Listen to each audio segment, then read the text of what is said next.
welcome back to my channel. I hope you're well. I hope you're having a nice day. I want to thank my old subscribers, my new subscribers and my recent subscribers for subscribing to my channel. I can't thank you enough and I'm forever grateful. But if you come across any of my content, I mean any, this channel is a mixed bags of bags.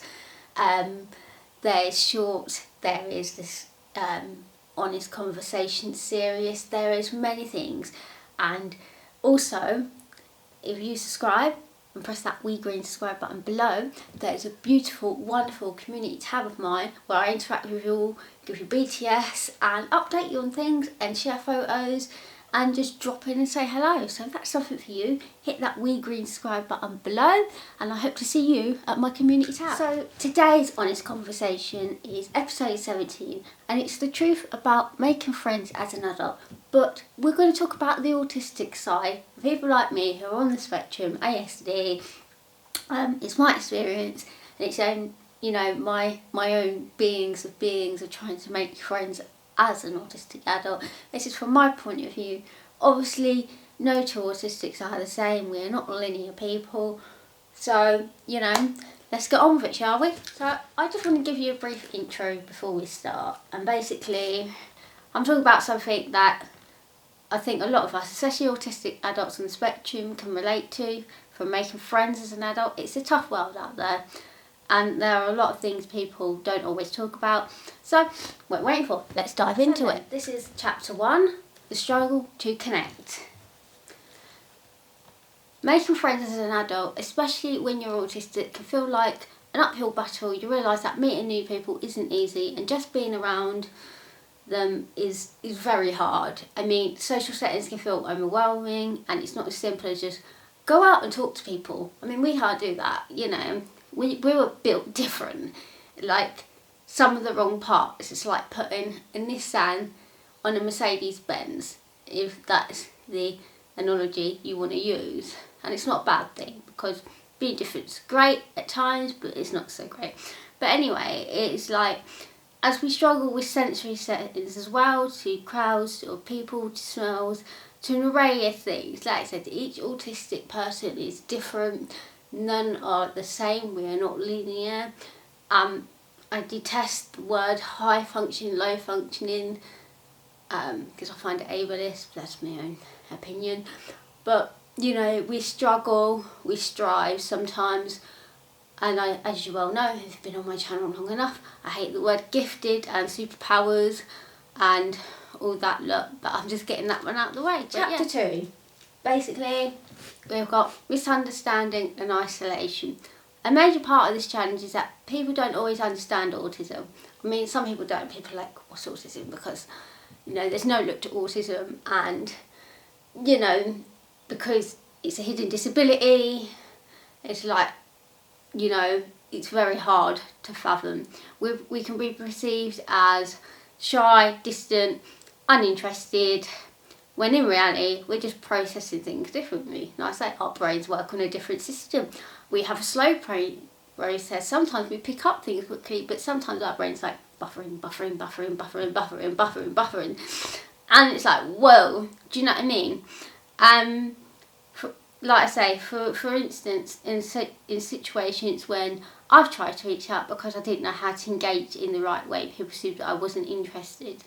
And that can leave you feeling isolated, like you're watching others build friendships while you're stuck on the outside. The age-old can't understand the social cues or body language or the making of conversations.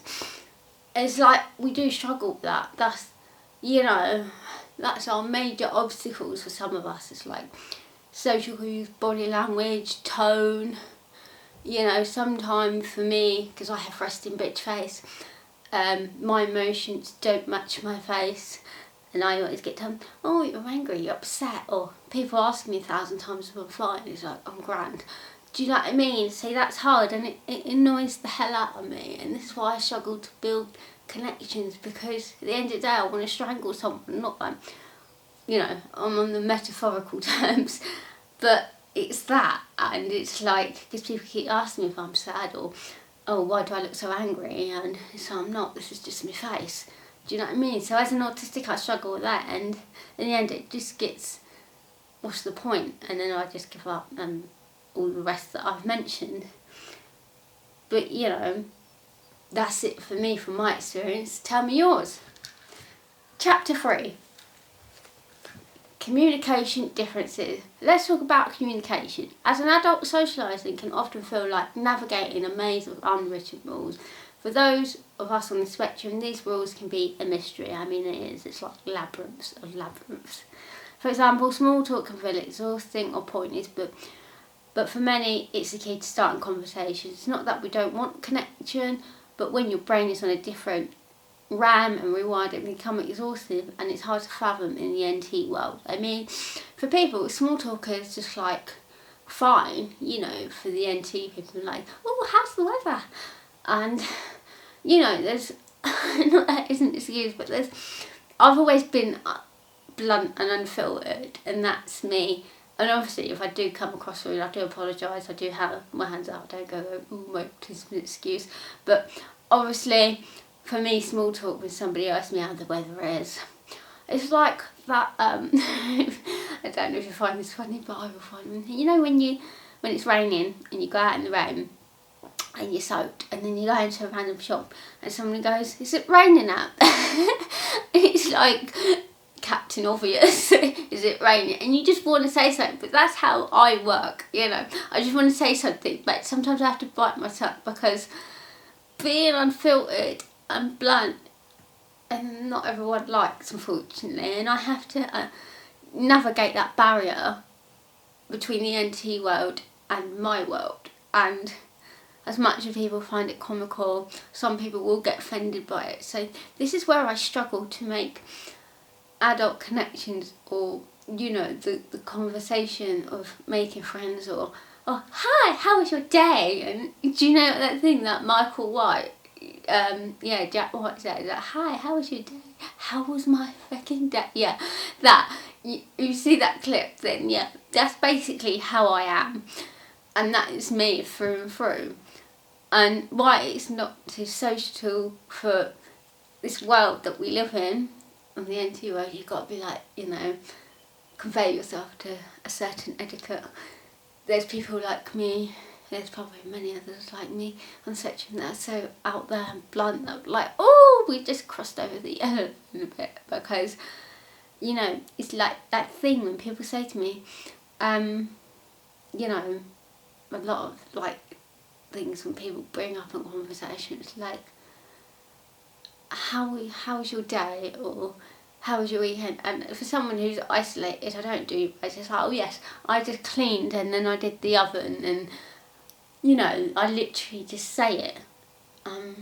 But there's times where I've just blurted it out, and it's probably like where I've come across rude, which I didn't mean to be, but that's just me, because I have a sense of humour and I have dark humour. It's probably not good to mention because they were like, oh god. So yeah, interaction is hard. I do try my best, but you know, I mean, at the end of the day, it's like what you see is what you get. But yeah. Chapter 4. Finding meaningful friendships. I don't want to make it sound like making friends is impossible. It's not. It's just, it requires an understanding and patience, both from ourselves and from others. The key is finding people who value deep, meaningful conversation, accept us for us, you know, and who we are. I mean, when you find your inner circle friendships and you bond and grow and learn about each other, you know, it's wonderful to have. By the way, I am not preaching. I'm not preaching, and I'm not here to preach, but having 4 friends is a wee gold mine for me. But it's like Rome, and it wasn't built in a day.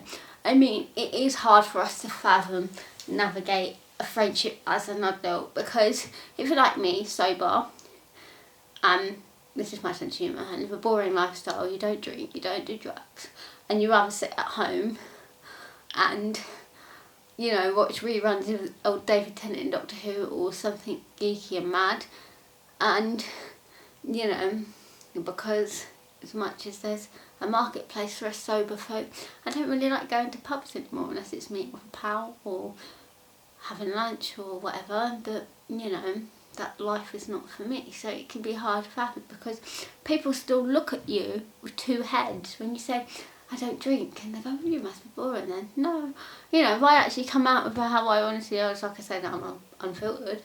But you know, I was a high functioning alcoholic, and I'm most of my life. So yeah, that's why I don't drink. So, you know, if I come up with that, it kind of puts people off guard. So you can't win. But I am lucky for the friends that I have, the 4 friends. I've probably got more than 4 friends that I can count on my hand, but I'm lucky for that inner circle and the people that are in my life. You know, it's not about the quantity, it's the quality. So, you know, 4 friends does me fine, and they accept me for me, and they're understanding, and it's vice versa, and it works both ways. So chapter 5, and this is tips for building adult friendships. My voice is going for some reason, I do apologise. Like I say, I'm no expert in the field, and you can feel free to take these tips or not. So here we go. Number 1, shared interest. Basically, if you find somebody who has similar interests to you or a shared interest, be it hobbies or online, that is grand. Number 2, take small steps. Like, have a low interaction, take it at your pace. Don't rush to have this friendship, because as much as we get excited for new friendships, it can backfire at times. I'm not trying to scare anybody, but it does happen. This is in real life, especially when you're a grown-ass adult, and it's hard, like I say, being autistic, so bear that in mind. 3, self-compassion. Sometimes friendships don't work out, and that's okay. Building them takes time and effort. So, you know, I don't want to sound like a scratch record, but Rome wasn't built on a day, as much as cringe as that sounds.